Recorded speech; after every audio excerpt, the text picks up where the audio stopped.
Hello दोस्तों, स्वागत है आपका हमारे यूट्यूब चैनल याहू बाबा पे। ये हमारा पीएचपी कोर्स से रिलेटेड 217 ट्यूटोरियल है और इस वीडियो कोर्स के अंदर हम सीखने वाले हैं कि कैसे हम माई सीक्वल के डाटा को अगर असिंक्रोनस फॉर्म में रीड करना चाहते हैं पीएचपी की फाइल के अंदर, तो वहां पर हम कैसे जावास्क्रिप्ट का नया फंक्शन यूज करेंगे, फैच।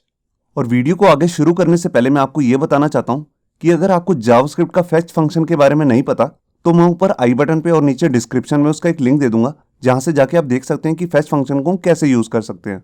तो पहले आप जावास्क्रिप्ट का यही फैच फंक्शन की वीडियो देख लीजिए, तभी आपको ये आगे आने वाली वीडियोस जो हैं समझ में आएंगी। तो ये सबसे पहले समझते हैं कि फैच मेथड एक्चुअल में है क्या।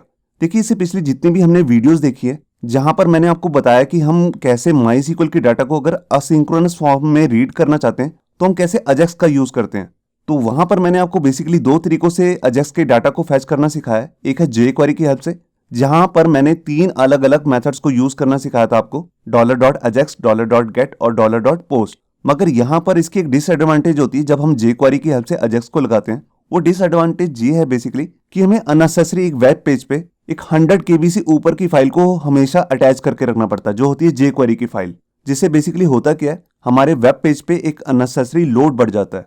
तो अगर हम वो लोड नहीं बढ़ाना चाहते तो हम यहाँ पर जावास्क्रिप्ट का इनबिल्ट मेथड भी यूज कर सकते हैं, जिसको हम कहते हैं XML HTTP रिक्वेस्ट। मगर इसका भी एक डिसएडवांटेज होता है, और वो डिसएडवांटेज ये होता है कि जब हम इस मेथड को यूज करते हैं XML HTTP रिक्वेस्ट, तो हमारा जो कोड है उसकी लेंथ काफी बढ़ जाती है, मतलब कि हमें इसमें ज्यादा कोड करना पड़ता है। तभी जो मोस्टली डेवलपर्स हैं वो जेक्वेरी को प्रेफर करते हैं। तो मैंने आपको बताया कि जेक्वेरी के केस में भी हमारे को एक अननेसेसरी फाइल लगानी पड़ रही है। तो इन दोनों डिसएडवांटेजेस को दूर करने के लिए जावास्क्रिप्ट के ES6 वर्जन के अंदर एक नया मेथड आया जिसको हम कहते हैं फैच। फैच की हेल्प से हम अपना जो माईसीक्वल का डाटा है उसको असिंक्रोनस फॉर्म में इंसर्ट कर सकते हैं, अपडेट, रीड या डिलीट कर सकते हैं। मतलब कि टोटल क्रूड सिस्टम हम क्रिएट कर सकते हैं फैच मेथड की हेल्प से, जहां पर हमें अजेक्स की भी बिल्कुल जरूरत नहीं रहती है। तो मैं इस वीडियो में आपको डाटा को बेसिकली फैच मेथड की हेल्प से रीड करना सिखाऊंगा, और इसके बाद हम अपना पूरा क्रूड सिस्टम देखेंगे। मतलब कि आगे आने वाली 3-4 जो वीडियोज हैं मैं उसमें आपको इस डाटा को इंसर्ट, अपडेट या डिलीट भी करना सिखाऊंगा, और साथ में सर्च भी। इन सभी मेथड्स के अंदर हम यहाँ पर फैच मेथड को यूज करने वाले हैं। तो ये सबसे पहले मैं आपको यहाँ पर फैच मेथड का जो सिंटेक्स है उसको एक बार दिखा देता हूँ। तो देखिए, जब भी हम फैच मेथड को यूज करते हैं तो उसके लिए हमारे को कुछ इस तरीके से लिखना पड़ता है। सबसे पहले हम यहाँ पर लिखते हैं फैच, और उसके बाद राउंड ब्रेसेस के अंदर अपनी जोन सी भी सर्वर साइड लैंग्वेज की फाइल है जो कि हमारे को कुछ रिटर्न करने वाली है डाटा, उस फाइल का यहाँ पे पाथ देते हैं। उसके बाद हम यहाँ पर 2 बार देन का यूज करेंगे, एक बार यहाँ पर और एक बार यहाँ पर। जो पहला देन होता है ये हमारे को एक प्रॉमिस रिटर्न करता है। और प्रॉमिस क्या होते हैं इस पर भी मैंने एक डेडिकेटेड वीडियो बना रखी है जावास्क्रिप्ट के एडवांस कोर्स के अंदर, जिसका लिंक आपको ऊपर आई बटन पे मिल जाएगा। इस देन फंक्शन के अंदर बेसिकली होता क्या है, जो भी ये फाइल रिटर्न करने वाली है उसको हम यहाँ पर एक फंक्शन बनाकर एज ए रिस्पॉन्स यहाँ पे गेट कर लेते हैं। और जो उन सभी रिस्पॉन्स आता है उसमें से एक पर्टिकुलर जो डाटा होता है, चाहे वो जेसन का डाटा है हमारे को फाइल ने रिटर्न किया है, चाहे वो स्ट्रिंग फॉर्म में टेक्स्ट का फॉर्मेट है, उसको भी हम यहाँ से रिटर्न कर देते हैं कुछ इस तरीके से। ये देखिए, यहाँ पर हम लिखते हैं रिटर्न, और जो सा भी हमने वेरिएबल लिया है, जैसे मैंने यहाँ पर लिया वो रिस्पॉन्स, तो रिस्पॉन्स डॉट डाटा। अब डाटा की जगह अगर आपका जेसन का डाटा है तो आप यहाँ पे लिखेंगे जेसन, और अगर आपका स्ट्रिंग बेस्ड डाटा है मतलब कि टेक्स्ट का डाटा है तो आप यहाँ पे मेथड का नाम लिखेंगे टेक्स्ट। अब जो ये डाटा होता है ये बेसिकली रिटर्न होके जाता कहाँ पे, इस वाले देन फंक्शन के अंदर। और इस देन फंक्शन के अंदर हम इसे पेज के अंदर जहां पर भी शो करना चाहते हैं वहां पे कर सकते हैं। तो देखिए, जैसे मैंने इसको कंसोल के अंदर यहाँ पे शो कर दिया, और मान लीजिए अगर जो हमने यहाँ पर ये फाइल को कॉल किया है इसमें कुछ एरर है, या हमारा जो सर्वर है वो ही रिस्पॉन्ड नहीं कर रहा, तो कुछ एरर आ जाती है। तो उस एरर के लिए भी हम यहाँ पर एक मेथड को कॉल करते हैं जावास्क्रिप्ट के, जिसका नाम है कैच। ये जो मेथड है ये अपने आप कॉल हो जाता है जब भी हमारी इस वाली फाइल के अंदर कोई भी एरर होगी। तो इसके अंदर भी हम जो भी एरर आएगा हमारे पास यहाँ पे, उसको हम कंसोल में या पेज में कहीं पर भी प्रिंट कर सकते हैं। तो आइए शुरू करते हैं प्रैक्टिकल, और देखते हैं कि हम इस फैच मेथड की हेल्प से माईसीक्वल के डाटा को कैसे हम पीएचपी की फाइल के अंदर शो कर सकते हैं। यहाँ देखिए, वेब ब्राउजर के अंदर मैंने अपनी एक टेम्पलेट फाइल ओपन करी है जिसपे हम इस वीडियो के अंदर काम करने वाले हैं। ये देखिए, ऊपर एक हेडिंग है और यहाँ पर एक सर्च का बटन है। इस पे भी हम आगे जाके एक वीडियो बनाएंगे कि सर्च कैसे करनी है। और ये एक डमी डाटा हमारे सामने यहाँ पे शो हो रहा है। यहाँ पर अभी हम जो डाटा यहाँ पे शो करेंगे वो करेंगे डाटाबेस से। ये भी एक स्टैटिक डाटा है, और यहाँ पर आपको 2 तरीके के बटन दिख रहे हैं हर रिकॉर्ड के आगे, एडिट और डिलीट। एडिट करने से हम इस रिकॉर्ड के अंदर कोई भी नया एडिट करना चाहते हैं, जैसे सिटी चेंज करना चाहते हैं, क्लास या नेम चेंज करना चाहते हैं, वो कर सकेंगे। और डिलीट करने से ये रिकॉर्ड जो है वो डिलीट हो जाएगा। और इसी तरह यहाँ पर ऊपर भी एक बटन है जिसका नाम है ऐड न्यू। ऐड न्यू करने से अगर हम इस रिकॉर्ड के अंदर क्या एक नया रिकॉर्ड ऐड करना चाहते हैं वो भी कर सकते हैं। तो आइए अब मैं इसकी बात आपको दिखाता हूँ कि इस वीडियो के अंदर जो हम डाटाबेस यूज करने वाले हैं वो कौन सा है। यहाँ पर आप देख सकते हैं टेस्ट नाम से हमने एक डाटाबेस बनाया हुआ है और इसके अंदर दो टेबल्स हैं, एक है स्टूडेंट्स और एक है क्लास। यहाँ पे स्टूडेंट्स नाम का टेबल आपके सामने ओपन है जिसके अंदर 7 रिकॉर्ड्स भी आ रहे हैं और यहाँ पे आप देख सकते हैं क्लास नाम का कॉलम भी है जिसके अंदर हमने कुछ आईडी पास किए हुए हैं। ये आईडी बेसिकली आ कहाँ से रहे हैं, ये आ रहे हैं क्लास नाम के टेबल में से, जहाँ पर इसके नेम्स भी हैं। मैं आपको शो कर देता हूँ। ये देखिए यहाँ पर हमारे पास बेसिकली दो क्लासेस हैं, एक है बीकॉम एक है बीएससी। इन दोनों की ही आईडीज जो हैं मैं यहाँ पर स्टूडेंट्स नाम के टेबल के अंदर यूज़ कर रहा हूँ। ये देख सकते हैं आप। तो इस वीडियो के अंदर हम इन दोनों टेबल्स का ज्वाइन करके इस टेबल को हम यहाँ पे शो करने वाले हैं। तो आइए आगे शुरू करते हैं प्रैक्टिकल। और प्रैक्टिकल शुरू करने से पहले मैं आपको यहाँ दिखाना चाहता हूँ, ये है हमारी एडवांस जावास्क्रिप्ट की प्लेलिस्ट, जहाँ से जाकर आप जोन से भी एडवांस फीचर्स आए हैं ES6 वर्जन के अंदर वो आप देख सकते हैं। देखिए जैसे हम इस वीडियो के अंदर यूज़ कर रहे हैं फैच API, तो ये वीडियो आपको देखना पहला ज़रूरी है, तभी आपको ये आगे का प्रैक्टिकल जो है तभी समझ में आएगा। इसके अलावा यहाँ पर अजैक्स का भी मेथड है जो जावास्क्रिप्ट का अपना मेथड है, जिसके अंदर मैंने आपको बताया कि यहाँ पर हमें कोड जो है उसकी लेंथ काफ़ी बढ़ जाती है क्योंकि हमें कोड ज़्यादा करना पड़ता है। तो इसी वजह से हम यहाँ पर फैच मेथड को यूज़ कर रहे हैं। तो आइए शुरू करते हैं प्रैक्टिकल। तो यहाँ पर देखिए मैंने अपना वेब एडिटर ओपन कर लिया और यहाँ पर मैंने एक मेन फोल्डर बनाया जिसका नाम मैंने रखा php-fetch-crud और इसके अंदर 3 फोल्डर्स हैं। एक है CSS का फोल्डर जहाँ पर मैंने टेम्पलेट की स्टाइलिंग की हुई है और इसके बाद है JS का फोल्डर जिसके अंदर मैंने एक फाइल पेस्ट की है जिसका नाम है fetch.js। ये फाइल अभी एम्प्टी है, यहीं पर हम अपने फैच मेथड का कोड करने वाले हैं। और इसके बाद यहाँ पर है एक index.php फाइल जो हमारी मेन टेम्पलेट की फाइल है, आप देख सकते हैं। अब सबसे पहले मैं आपको इस टेम्पलेट की थोड़ी सी इन्फॉर्मेशन दे देता हूँ। तो देखिए यहाँ पर बेसिकली ये हमारा हेड पार्ट है और यहाँ पर मैंने अपनी स्टाइल वाली फाइल को इंक्लूड किया हुआ है। इसके बाद ये हमारा मेन डिव है जो है मेन, इसके अंदर एक हेडर का पार्ट है जिसके अंदर मैंने सर्च की भी बॉक्स यहाँ पे डाला हुआ है जिसको हम आगे आने वाली वीडियो में देखेंगे कि इसको इम्प्लीमेंट कैसे करना है। इसके बाद आता है हमारा मेन पार्ट जहाँ पर हमारा टेबुलर फॉर्म में डाटा शो हो रहा है। ये देखिए ये उसका बेसिकली हेड पार्ट है और ये हमने डमी डाटा ऐड किया हुआ है, इसको ही हम यहाँ पर डायनेमिक करने वाले हैं। और इसके नीचे यहाँ पर हमारे पास 2 डिव हैं, एरर मैसेज और सक्सेस मैसेज। जब भी हमारा जो डाटा है वो सक्सेसफुली इंसर्ट हो जाएगा या अपडेट हो जाएगा तो हम इस वाले डिव को ही यूज़ करेंगे, सक्सेस मैसेज को। और अगर कोई भी एरर आ जाता है तो उस केस में हम इस वाले डिव को शो करेंगे, मतलब कि इसमें हमारा डाटा आएगा डायनेमिक फॉर्म में। और इसके बाद मैंने यहाँ पर 2 अलग अलग से मॉडल बॉक्स बनाए हुए हैं। एक है ये ऐड मॉडल जिसकी हेल्प से हम नया डाटा को ऐड करेंगे, इसको भी मैंने डिस्प्ले नन कर रखा है CSS की हेल्प से। और इसी के बाद एक लास्ट में भी एक मॉडल बॉक्स है, इसको हम अपडेट के केस के लिए यूज़ करेंगे। तो ये तो हम अपनी नेक्स्ट वीडियो में देखेंगे। इस वीडियो के अंदर जस्ट हम यहाँ पर डाटा को रीड करने वाले हैं। और ये देखिए मैंने लास्ट में यहाँ पर fetch.js फाइल जो है एक्सटर्नल JS की फाइल उसको इंक्लूड किया हुआ है। अब सबसे पहले हम यहाँ पर जो डाटा शो करने वाले हैं उसके लिए मैंने ये फर्स्ट रो को तो रहने देता हूँ और बाकी सबको रिमूव कर देता हूँ। ये देखिए यहाँ पर जस्ट अब एक ही डाटा रह चुका और इसको भी हम डायनेमिक करने वाले हैं। तो डायनेमिक कैसे करेंगे उसके लिए हम क्या करते हैं, यहाँ पर अपनी fetch.js फाइल में चले जाते हैं और यहाँ पर मैं क्या करता हूँ, सबसे पहले एक फंक्शन क्रिएट कर लेता हूँ और इसका नाम रख देता हूँ जैसे लोड टेबल। और ये फंक्शन जो है ये अपने आप कॉल भी हो जाएगा, जैसे ही हमारा पेज रिफ्रेश होगा तभी ये फंक्शन ऑटोमेटिकली कॉल हो जाएगा। तो इसके लिए मैं इसको यहीं पर कॉल कर रहा हूँ। ये देखिए मैंने इसको यहाँ पे कॉल भी कर लिया। अब इस फंक्शन के अंदर बेसिकली सबसे पहला मेरे को क्या काम करना है, यहाँ पर मेरे को अपना फैच मेथड को यूज़ करना है। तो उसके लिए जस्ट मेरे को यहाँ पे लिखना है फैच और यहाँ पर मैं अपनी PHP फाइल का पाथ देने वाला हूँ, जोन सी फाइल मेरे को यहाँ पर एक डाटा रिटर्न करेगी। तो यहाँ पर देखिए मैंने एक PHP का फोल्डर भी क्रिएट किया हुआ है और यहाँ पर एक कॉन्फ़िग की फाइल है। ये देखिए ये भी खाली है, इसको भी मैं यहाँ पर यूज़ करने वाला हूँ जहाँ पर मैं डाटाबेस का मेन कनेक्शन बनाऊँगा। और इसी के साथ मैं यहाँ पर एक न्यू फाइल भी क्रिएट कर लेता हूँ और इस वाली फाइल को मैं सेव कर लेता हूँ। यहाँ पर मैं इसका नाम ले रहा हूँ load-table.php। ये देखिए ये फाइल यहाँ पे क्रिएट हो चुकी है। अब इसके लिए सबसे पहले मैं यहाँ पर अपनी कॉन्फ़िग वाली फाइल के अंदर यहाँ पर एक कनेक्शन बना लेता हूँ जिसको मैं बार बार यूज़ करूँगा, तो मेरे को बार बार कनेक्शन का कोड नहीं करना पड़ेगा। तो देखिए उसके लिए मैं यहाँ पर एक कॉन नाम का एक वेरिएबल ले रहा हूँ। कॉन मतलब कनेक्शन आप नेम कुछ भी ले सकते हैं। और उसके बाद मैं यहाँ पर MySQL का फंक्शन यूज़ कर लूँगा, MySQL_connect, और इसके अंदर मैं अपने होस्ट का नाम दे दूँगा लोकल होस्ट। इसके बाद यूज़र नेम, फिर हमारा आ जाएगा पासवर्ड मैंने कुछ लगा नहीं रखा अपने MySQL में, तो इसको मैं एम्प्टी छोड़ रहा हूँ। और इसके बाद यहाँ पे आ जाएगा हमारे डाटाबेस का नाम, तो हमारे डाटाबेस का नाम है टेस्ट, ये देखिए। और इसके बाद अगर ये कनेक्शन एस्टेब्लिश नहीं हो पाता, कोई एरर आ जाती है, तो उसके लिए भी मेरे को एक मैसेज देना है। तो यहाँ पर सबसे पहले मैं और लगाता हूँ और यहाँ पे यूज़ करता हूँ डाई, और यहाँ पे लिख देता हूँ कनेक्शन फेल्ड।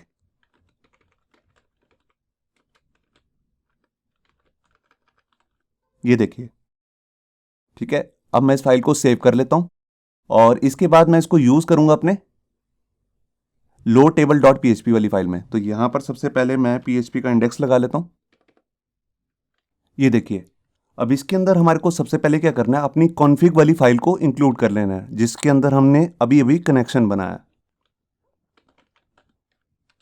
ये देखिए, अब यहाँ पर सबसे पहले हमारे को क्या करना है, अपनी एक SQL की कमांड लिखनी है, जिसकी हेल्प से हम यहाँ पर डाटाबेस से डाटा को रीड करने वाले हैं।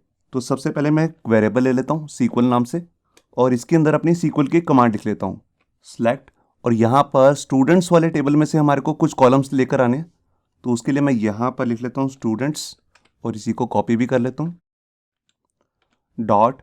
इसमें से सबसे पहले हमारे को यहाँ पे चाहिए ID, और उसके बाद हमारे को यहाँ पे चाहिए स्टूडेंट का फर्स्ट नेम। तो यहाँ पर मैं लिख लेता हूँ student dot first underscore name. इसी तरह स्टूडेंट्स डॉट लास्ट नेम, और इसके बाद स्टूडेंट्स डॉट सिटी। और यहाँ पर हम दूसरे कॉलम में से भी एक डाटा लेकर आने वाले, जहाँ पर हमारे पास आ जाएंगे क्लास के नेम्स, जिसके लिए हम यहाँ पर ज्वाइन भी यूज़ करने वाले हैं। तो उसके लिए देखिए, मैं यहाँ पर पहले टेबल का नाम लिख लेता हूँ क्लास, फिर उसके बाद क्लास अंडरस्कोर नेम। ये देखिए, अब इसको लाना कहाँ से है, तो उसके लिए मैं यहाँ पर लिख लेता हूँ फ्रॉम। पहले आ जाएगा हमारे पहले वाले टेबल का नाम स्टूडेंट्स, उसके बाद मैं यहाँ पे लगाऊंगा लेफ्ट ज्वाइन, और फिर हमारे पास आ जाएगा दूसरे टेबल का नाम जिसका नाम है क्लास। और ज्वाइन लगाने के लिए फिर मैं यहाँ पे लिखूंगा ऑन, और किस किस कॉलम को ज्वाइन करना है उन दोनों के नेम भी मेरे को यहाँ पे लिखने पड़ेंगे।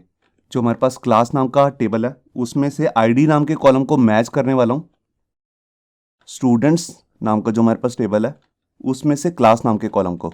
ये देखिए, जहाँ पर ये दोनों मैच करेंगे वहीं से मेरे को डाटा फैच करके लाना है। तो यहाँ पर ये हमारी SQL की कमांड कंप्लीट हो चुकी है। ये देखिए, अब इस कमांड को मैं रन करने के लिए PHP का फंक्शन यूज़ करूँगा जिसका नाम है MySQL क्वेरी। तो उसके लिए मैं यहाँ पर सबसे पहले एक रिजल्ट नाम का वेरिएबल ले लेता हूँ, और यहाँ पर लिख लेता हूँ MySQL क्वेरी। इसके अंदर सबसे पहले मैं अपना कनेक्शन पास करूँगा, तो वो है कॉन, और साथ में मैं अपनी SQL की कमांड भी। तो उसके लिए मैंने वेरिएबल लिए SQL। ये देखिए, अब जोन सा भी डाटा फैच होके आएगा वो इस वाले वेरिएबल के अंदर आ जाएगा। अब इसके बाद हमारे को यहाँ पे क्या करना है, हमें वो सारा डाटा को फैच करके एक एरे के अंदर डालना है, जिसको हम बाद में प्रिंट भी करेंगे। तो उसके लिए मैं यहाँ पर एक वेरिएबल ले लेता हूँ आउटपुट नाम से, जिसको मैं एम्प्टी एरे बना देता हूँ। ये देखिए, और यहाँ पर सबसे पहले मैं एक इफ़ कंडीशन बनाऊँगा, और इसका एक एल्स पार्ट भी बना लेता हूँ। इस इफ़ कंडीशन के अंदर हम चेक करेंगे क्या इस रिकॉर्ड से, मतलब कि हमारे को यहाँ से कोई रिकॉर्ड फैच होके आया भी है कि नहीं। हो सकता है डाटाबेस खाली हो, तो उसके लिए मैं यहाँ पर लिखूँगा MySQL num अंडरस्कोर रोज, और यहाँ पे मैं चेक करने वाला हूँ क्या रिजल्ट की वैल्यू जो है वो ग्रेटर है 0 से। मतलब कि अगर 0 से ज़्यादा कोई भी रिकॉर्ड है तो ये इस इफ़ कंडीशन के अंदर आ जाएगा, जहाँ पर मैं वाइल का लूप चला के इसको प्रिंट कर दूंगा। प्रिंट नहीं करना, बेसिकली हमारे को डाटाबेस के अंदर इसे सेव करवाना है सारे रिकॉर्ड्स को। तो उसके लिए मैं यहाँ पर एक वेरिएबल ले लेता हूँ जैसे रो नाम से, जिसके अंदर डाटा कौन सा फैच होके आएगा, जो हमारा रिजल्ट नाम के वेरिएबल के अंदर आया है। तो यहाँ पर मैं फंक्शन यूज़ करूँगा MySQL fetch assoc। ये देखिए, ये फंक्शन बेसिकली हमारे को एसोसिएटिव एरे रिटर्न करेगा, जो हम बारी बारी इस वाली रो में ऐड करते रहेंगे, और इसकी हेल्प से हम यहाँ पर इसे अपने एक वेरिएबल के अंदर स्टोर करा देंगे। ये देखिए, और मान लीजिए अगर इसके अंदर इसको कोई भी रिकॉर्ड नहीं मिलता, तब हम यहाँ पे क्या करेंगे, इसी वाले वेरिएबल को यूज़ कर लेंगे, और यहाँ पर मैं की ले लेता हूँ एम्प्टी नाम से, जिसको मैं बाद में चेक करके दिखाऊंगा आपको। और इसकी वैल्यू भी मैं सेट कर देता हूँ एम्प्टी। ये देखिए, और यहाँ पर बाहर निकलने के बाद मेरे को सबसे पहले अपना कनेक्शन को क्लोज कर देना, और कनेक्शन का नाम है कॉन। और इसके बाद जोन सा भी हमारे पास यहाँ पे डाटा आया है, ये वाला डाटा जो हमने एक एरे क्रिएट किया है, इसको हम जेसन फॉर्म में कन्वर्ट कर देंगे। तो उसके लिए हमारे पास यहाँ पे एक फंक्शन आता है जिसको हम कहते हैं जेसन इनकोड, जिसको मैंने पिछली कई वीडियोस में आपको यूज़ भी करके दिखाया है, जेसन वाली वीडियो में खास तौर से। तो यहाँ पर भी मैं उसको लिख रहा हूँ जेसन इनकोड, और इसके अंदर अपना वेरिएबल पास कर देंगे $आउटपुट। ये देखिए, तो जैसे हम इस फाइल को कॉल करेंगे तो ये डाटा को फैच करके यहाँ पर जेसन की फॉर्म में हमारे को रिटर्न करेगा। तो ये हमारा काम कंप्लीट हो चुका है। अब इसके बाद जो हमारे को आगे का काम करना है वो करना है यहाँ पर अपनी जीएस फाइल के अंदर, जहाँ पे हमने ये लोड टेबल नाम से एक टेबल भी क्रिएट किया है। अब सबसे पहले हमारे को यही वाली फाइल जिसका नाम है लोड टेबल, इसको कॉल करना है। तो देखिए, सबसे पहले मैं इसी का पाथ दे देता हूँ। तो सबसे पहले यहाँ पर फोल्डर आपको दिख रहा है जिसका नाम है PHP, तो मैं उसी को लिख लेता हूँ। फिर उसके बाद स्लैश और अंदर फाइल का नाम है load-table.php। ये देखिए, अब इसके बाद मेरे को यहाँ पर जोन सी भी ये फाइल रिस्पॉन्स सेंड करेगी उसके लिए यहाँ पर देन फंक्शन का यूज़ करना है। तो उसको मैं नेक्स्ट लाइन में लिख लेता हूँ, यहाँ पे मैं लिख लेता हूँ देन। तो बेसिकली मेरे को 2 बार देन लेना पड़ेगा, क्योंकि पहला देन जो है वो सिर्फ एक प्रॉमिस रिटर्न करता है। तो उसके लिए मैं यहाँ पर सबसे पहले एक फंक्शन क्रिएट कर लेता हूँ। तो मैं एक अनोनिमस फंक्शन ही बना रहा हूँ, और यहाँ पर जो मैं एक वेरिएबल ले रहा हूँ उसका नाम है रिस्पॉन्स। ये एक एरो फंक्शन क्रिएट किया मैंने इसके अंदर, जिसके लिए मेरे को यहाँ पे फंक्शन नहीं लिखना पड़ेगा। और यहाँ पर जोन सा भी रिस्पॉन्स है उसका फॉर्मेट क्या है, बेसिकली जैसे मैंने अभी आपको दिखाया, ये वाली फाइल हमारे को एक जेसन रिटर्न करेगी। तो यहाँ पे जो मेथड आएगा उसका नाम भी जेसन ही होएगा। ये देखिए, और ये रिटर्न होके जाएगा इस वाले फंक्शन के अंदर। तो यहाँ पर भी मैं एक फंक्शन क्रिएट कर रहा हूँ, एरो फंक्शन ही है, और यहाँ पर मैंने एक वेरिएबल ले लिया डाटा नाम से। और यहाँ पे आके सबसे पहले हमारे को चेक क्या करना है, हमारे को ये चेक करना है कि डाटा के अंदर क्या वैल्यू आई है। तो देखिए, 2 तरीके की वैल्यू हो सकती हैं। या तो हमारे पास यहाँ पे डाटा पूरा आएगा जो हमने फैच किया है, अगर डाटाबेस एम्प्टी है तो यहाँ पर हमारे पास ये वाली वैल्यू आएगी। तो हम सबसे पहले ये चेक करेंगे कि कहीं एम्प्टी तो नहीं है वैल्यू। तो उसके लिए मैं यहाँ पर क्या करता हूँ, यहाँ पर इफ़ की कंडीशन लगा लेता हूँ, और यहाँ पर लिखता हूँ डाटा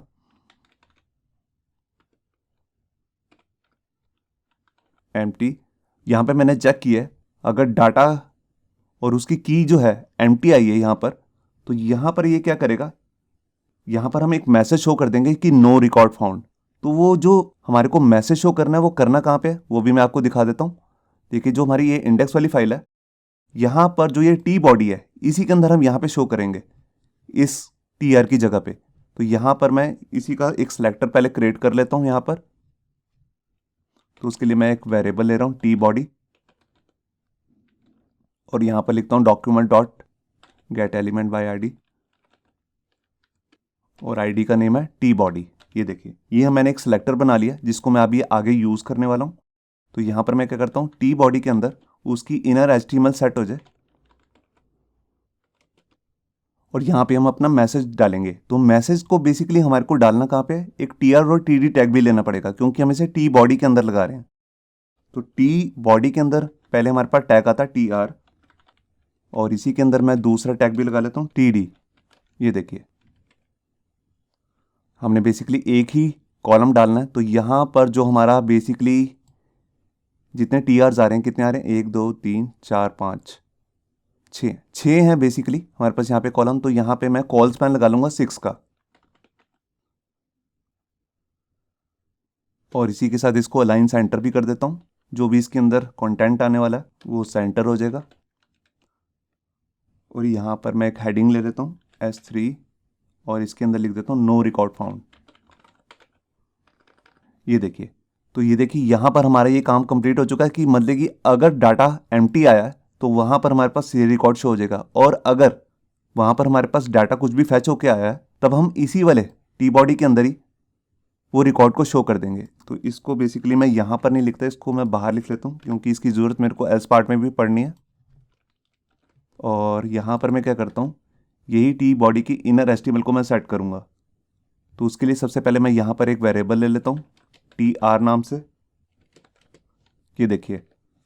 और यहाँ पर मैं जोन सा भी हमारे पास जेसन फॉर्म में डाटा आएगा उसके लिए मैं यहाँ पर फॉर इन लूप चला रहा हूँ।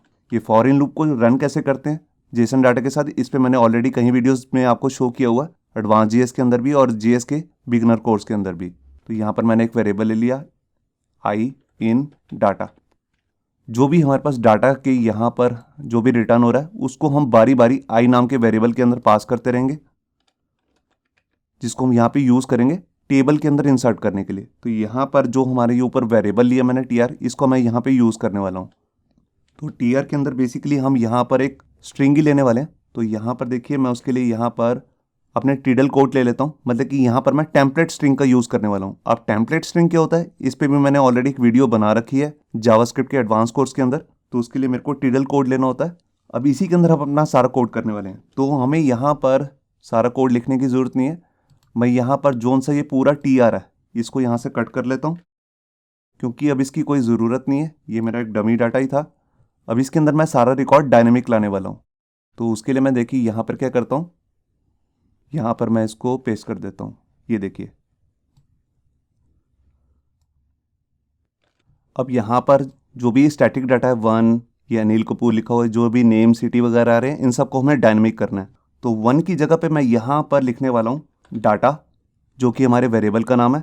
और उसके बाद मैं यहाँ पर लूँगा अपने स्क्वायर ब्रैसेस जिसके अंदर मैं पास कर दूंगा आई को, क्योंकि हम फॉर इन लूप के अंदर ऐसे ही प्रिंट करते हैं। और उसके बाद मेरे को इसमें से कौन सा कॉलम दिखाना है, देखिए मैं यहाँ पर कई अलग अलग तरीके के कॉलम लेके आया हूँ। एक है आईडी, एक है फर्स्ट अंडरस्कोर नेम, एक है लास्ट अंडरस्कोर नेम, सिटी है, और क्लास वाले टेबल में से क्लास अंडरस्कोर नेम है। इन सभी को शो करना है।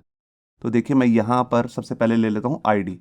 तो जब भी हम ये टेम्पलेट स्ट्रिंग को यूज़ कर रहे होते हैं तो यहाँ पर जो भी हमारे पास वेरिएबल का नेम होता है उसको हमें करली ब्रेसेस के अंदर लगाना पड़ता है। तो यहाँ पर मैं करली ब्रेसेस भी ले लेता हूँ और उससे पहले मेरे को यहाँ पर डॉलर का साइन भी देना है। ये देखिए आप देख रहे हैं इसका कलर वगैरह भी चेंज हो चुका है। अब यही सेम वेरिएबल मैं कॉपी कर लेता हूँ और यहाँ पर भी डाल देता हूँ। जस्ट मेरे को यहाँ पर यूज़ करना है फर्स्ट अंडरस्कोर नेम, जो कि हमारे डाटाबेस के अंदर कॉलम का नेम था, और बिल्कुल इसी तरीके से लास्ट नेम भी शो करना है। तो यहाँ पे मैं ले लेता हूँ लास्ट अंडरस्कोर नेम। ये देखिए अब जैसे ये क्लास आ रही है तो यहाँ पर मैं क्या करूँगा क्लास अंडरस्कोर नेम लिख लूँगा। और इसी तरह यहाँ पर जैसे सिटी नेम आ रहा है तो यहाँ पर मैं लिख लेता हूँ जो हमारे कॉलम का नेम था वो था सिटी डाटाबेस के अंदर। ये देखिए तो ये वाला हमारा काम कंप्लीट हो चुका है। अब इसके बाद मेरे को जो ये एडिट का और डिलीट का बटन है यहाँ पर भी हमारे को एक कोड पास करना है जो बेसिकली आईडी होगा, स्टूडेंट का आईडी, जिसको यूज़ करके हम आगे आने वाली वीडियोस में एडिट करेंगे और डिलीट करेंगे। तो उसको भी मेरे को यहीं पर पास करना है। तो यहाँ पर मैं क्या करता हूँ अपना इवेंट लगा लेता हूँ ऑन क्लिक, और यहाँ पर मैं को क्या करना पड़ेगा, यहाँ पर दो अलग अलग फंक्शंस को कॉल करना पड़ेगा। एडिट के केस में तो अलग फंक्शन होगा और डिलीट के केस में अलग फंक्शन। तो यहाँ पर मैं एडिट के लिए यहाँ पे बना रहा हूँ एडिट रिकॉर्ड, और इसके अंदर मैं अपना यही वाला वेरिएबल डाल देता हूँ जो मैंने ऊपर लिए हैं। और यहाँ पर देखिए मैंने आईडी भी पास कर दिया। अब बिल्कुल यही कॉपी करके मैं डिलीट के केस के लिए भी ले लेता हूँ, और यहाँ पर बेसिकली फंक्शन का नाम अलग होगा। यहाँ पे फंक्शन का नाम रख देता हूँ जैसे डिलीट रिकॉर्ड, और उसके अंदर भी मैंने आईडी पास कर दिया जिसको रिमूव करना है। तो इसको तो हम आगे आने वाली वीडियोस में यूज़ करेंगे। तो इतना हमारा यहाँ पे काम कंप्लीट हो चुका है, और इसके बाद मैं यहाँ पे सेमीकोलन लगा देता हूँ। तो ये हमारा फॉर लूप खत्म हो चुका है। और फॉर लूप के जैसे ही हम बाद में यहाँ पर क्या करेंगे, ये हमारा मल्टीपल रिकॉर्ड्स का एक स्ट्रिंग बन जाएगा। इसको हमें यहाँ से अपनी टी बॉडी के अंदर एम्बेड भी करना है, जिसका मैंने यहाँ पे सिलेक्टर भी बनाया था, आप देख रहे हैं। तो यहाँ पर मैंने टी बॉडी लिया था, इसी के अंदर मैं इसको यहाँ पर इसकी इनर एस्टीमल सेट कर दूंगा। ये देखिए यहाँ पर मैंने क्या किया, जो टीआर नाम का हमारा ये वेरिएबल बना है जो कि एक स्ट्रिंग वेरिएबल है, इसको मैंने यहाँ पर इसकी इनर एस्टीमल सेट कर दी टी बॉडी की। तो यहाँ पर ये हमारा काम कंप्लीट हो चुका है। अब यहाँ पर मैं एक मेथड और क्रिएट कर लेता हूँ जो फैच मेथड के साथ ही यूज़ होता है, जिसको हम कहते हैं कैच मेथड, जो हम लास्ट में लगाते हैं। इसका यूज़ यही होता है कि जब भी इस फाइल को अगर हम कॉल कर रहे हैं और उसमें कोई एरर आ जाता है तो हम उस मेथड को यूज़ कर लेते हैं। तो यहाँ पर मैं क्या करता हूँ, यहाँ पर लिख लेता हूँ कैच, और इसके अंदर एक एरो फंक्शन भी क्रिएट कर लेता हूँ। और जैसे कि कोई भी हमारे पास अगर एरर आएगा तो उसके लिए मैं यहाँ पर एक वेरिएबल ले लेता हूँ एरर नाम से।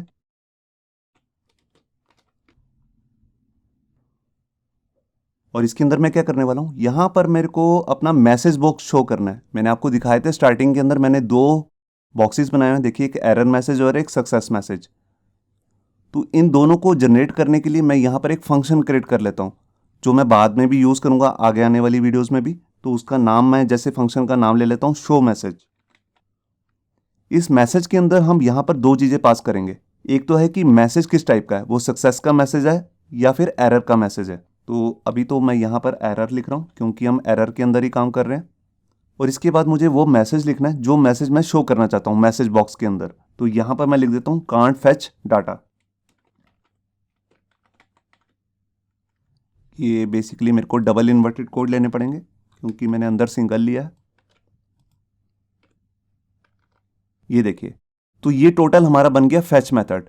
देखिए मैंने इसके अंदर क्या क्या किया है। सबसे पहले मैंने यहाँ पर फैच मेथड के अंदर अपनी फाइल को कॉल किया है और ये फाइल मेरे को एक रिस्पॉन्स सेंड करेगी। तो उसके लिए मैंने सबसे पहले देन फंक्शन के अंदर उसमें से जेसन का डाटा निकाल के उसे रिटर्न कर दिया यहाँ पर दूसरे देन फंक्शन के अंदर। और यहाँ पर मैंने एक डाटा नाम का एक वेरिएबल लिया है जिसकी हेल्प से मैं आगे का काम करने वाला हूँ। अगर इस डाटा के अंदर एम्प्टी वैल्यू आई है तो हमारे पास यहाँ पे मैसेज शो हो जाएगा नो रिकॉर्ड फाउंड।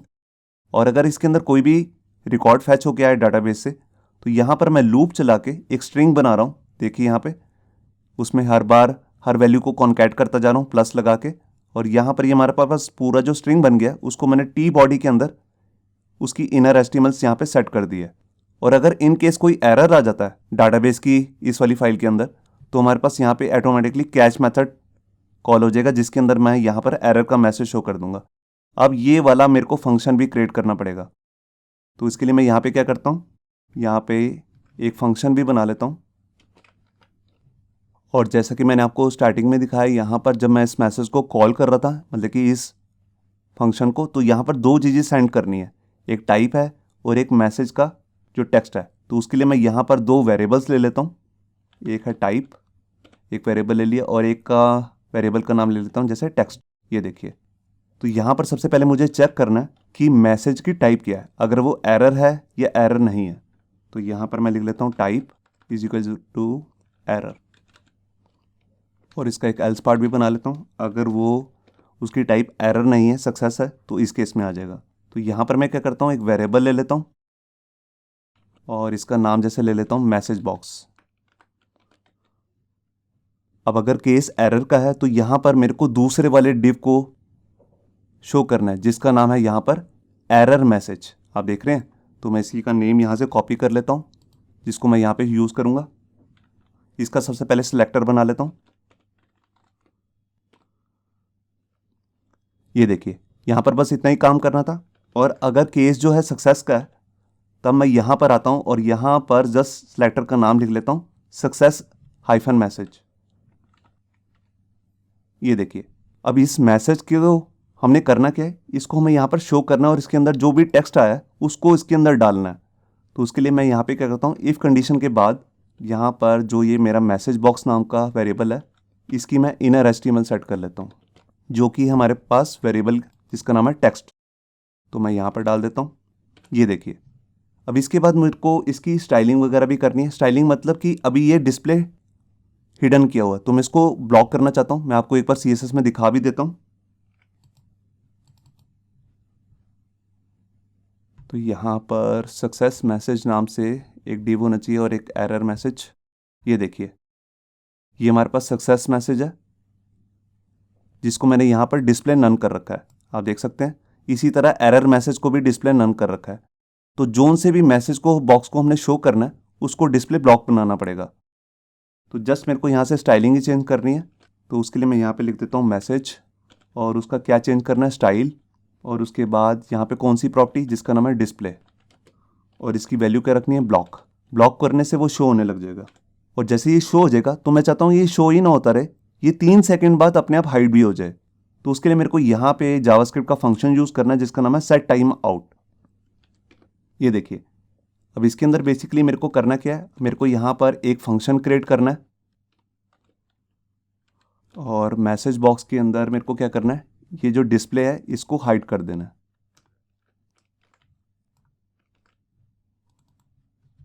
तो यहाँ पे डिस्प्ले की प्रॉपर्टी आती है CSS की जिसका नाम है नन। इसकी वैल्यू प्री डिफाइंड होती है नन। और कितने सेकंड बाद वो मेरे को यहाँ पर अंदर ही देना है 3000। यहाँ पर मेरे को मिली सेकेंड के अंदर वैल्यू देनी होती है, तो 1 सेकंड के अंदर 1000 मिली सेकेंड होते हैं, इसलिए मैंने यहाँ पर 3000 लिख दिया, जिसका मतलब है 3 सेकंड बाद ये बॉक्स जो है ऑटोमेटिकली हाइड हो जाएगा। तो यहाँ पर ये हमारा काम कंप्लीट हो चुका है, ये देखिए। तो मैं यहाँ पर एक बार आपको दिखा देता हूँ। जैसे देखिए हम पेज रिफ्रेश करेंगे तो हमारे पास जो ये वाली फाइल है जिसका नाम है fetch.js, ये अपने आप कॉल हो जाएगी। तो यहाँ पर ये कॉल हुई और इसके अंदर ये फैच मेथड अपने आप कॉल हो जाएगा, जिसके अंदर जोन सा भी डाटा है वो यहाँ पर हम एक स्ट्रिंग फॉर्म में कन्वर्ट करके यहाँ पर टी बॉडी की इनर HTML में सेट कर देंगे। तो एक बार मैं आपको ब्राउज़र को ओपन करके चेक कराता हूँ। ये देखिए यहाँ पर मैं आया, अभी ये स्टैटिक डाटा आ रहा है, मैं इस पेज को रिफ्रेश करता हूँ। यहाँ पर ये डाटा शो नहीं हुआ है, कुछ एरर भी हो सकती है। मैं एक बार कंसोल में चेक कर लेता हूँ। जावास्क्रिप्ट की कोई भी एरर्स होते हैं वो कंसोल में आते हैं, तो राइट क्लिक करके आपको इंस्पेक्ट करना है। तो यहाँ पर कंसोल के अंदर तो कोई एरर नहीं आ रही है, यहाँ तो जस्ट एक मैसेज ही आ रहा है। तो इसका मतलब ये भी हो सकता है कि जो हमने PHP की फाइल बनाई है लोड टेबल डॉट PHP, इसी के अंदर कोई एरर हो, तो हम इसको ही डायरेक्टली पहले रन करके देखते हैं। तो उसके लिए मैं यहाँ पे क्या करता हूँ, इसी URL को कॉपी कर लेता हूँ और यहाँ पर आकर फोल्डर का नाम PHP और उसके बाद लोड टेबल डॉट PHP हमारी फाइल का नाम। ये देखिए यहाँ पर एक एरर आ रही है, मैं आपको जूम करके दिखा देता हूँ। ये देखिए यहाँ पर 2 एरर्स आ रही हैं, अलग अलग है। एक है फैटल एरर, इसमें कह रहा है call to undefined function MySQL close. हमने यहाँ पर माई सीक्वल ही लिखना था, हमने माई सीक्वल क्लोज लिख दिया। एक तो ये एरर है, आपको यहाँ पे दिख भी रही है 18 नंबर लाइन पे, और एक है लाइन नंबर 10 पे, ये कह रहा है माई सीक्वली नम रोज एक्सपेक्ट पैरामीटर। इसका मतलब ये भी हो सकता है कि यहाँ पर हमारे पास जो सीक्वल की क्वेरी है उसके अंदर कोई एरर हो, तभी इसके अंदर कुछ वैल्यू नहीं आई है। और यहाँ पर भी गड़बड़ भी हो रखी है। पहले मैं नीचे वाले एरर को ठीक करता हूँ, यहाँ पर लिख देता हूँ माई सीक्वली, और इसके बाद इस लाइन में भी एक एरर है। यहाँ पर एक्चुअल में जो ये फंक्शन है इसकी हमने राउंड ब्रेसेस यहाँ पे बंद कर दी, इसको एक्चुअल में यहाँ नहीं बंद करना था, यहाँ पे बंद करना था। इसका मतलब है कि जो भी इसके अंदर रिजल्ट आया अगर वो 0 से ग्रेटर है, तो एक बार हम दोबारा से चेक कर लेते हैं। मैंने यहाँ पर फाइल को सेव किया और यहाँ कर फाइल को रिफ्रेश। ये देखिए यहाँ पर ये दिखा रहा है एम्प्टी, इसका मतलब इसके अंदर कोई भी रिकॉर्ड नहीं आया। और रिकॉर्ड क्यों नहीं आया, क्योंकि हो सकता है हमारी सीक्वल की कमांड में ही कुछ गड़बड़ हो। तो यहाँ पर मैं बेसिकली यहाँ पे क्या करता हूँ, यहाँ पर एक मैसेज भी शो कर देता हूँ और यहाँ पर डाई फंक्शन लगा लेता हूँ और उसके अंदर मैसेज शो कर देता हूँ सीक्वल फेल्ड। यहाँ पर मैंने फाइल को सेव किया और यहाँ कर फाइल को रिफ्रेश। ये देखिए हमारी सीक्वल की क्वेरी में ही कुछ गड़बड़ है, तो इसको एक बार चेक कर लेते हैं। यहाँ पर स्टूडेंट्स नाम का ही हमारा टेबल है और उसके अंदर एक आईडी है, फर्स्ट नेम है, लास्ट नेम है, सिटी है, और क्लास नाम का जो टेबल है उसके अंदर क्लास अंडरस्कोर नेम है। ये तो ठीक है।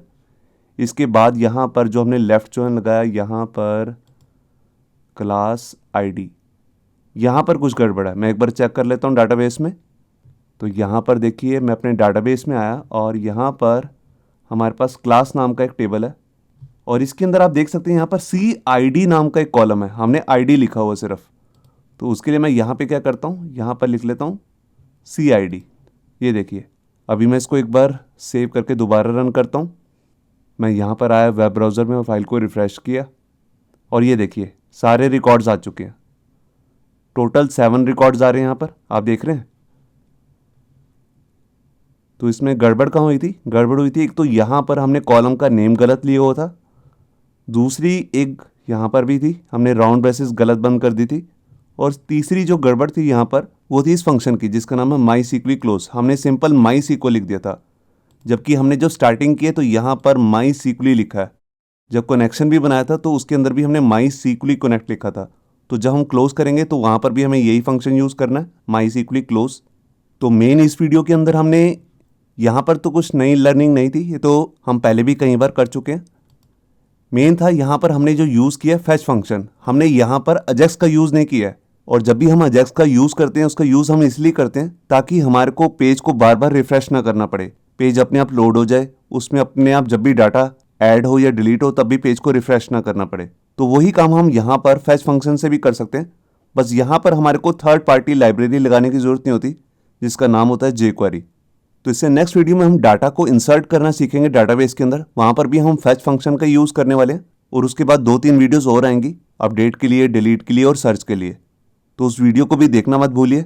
और जैसे ये सारी वीडियोस कंप्लीट हो जाएंगी तो उसके बाद ये कंप्लीट प्रोजेक्ट आपको हमारी वेबसाइट पे डाउनलोड के लिए मिल जाएगा। तो उसका डाउनलोड का लिंक भी मैं आपको डिस्क्रिप्शन में दे दूंगा जब ये कंप्लीट हो जाएगा। होप सो आपको ये हमारा वीडियो ट्यूटोरियल अच्छा लगा होगा। अगर अच्छा लगा है तो वीडियो को प्लीज़ लाइक करना मत भूलिए। अगर आप ऐसे ही रेगुलर अपडेट्स चाहते हैं तो हमारे चैनल याहू बाबा को सब्सक्राइब करना मत भूलिए। Thank you.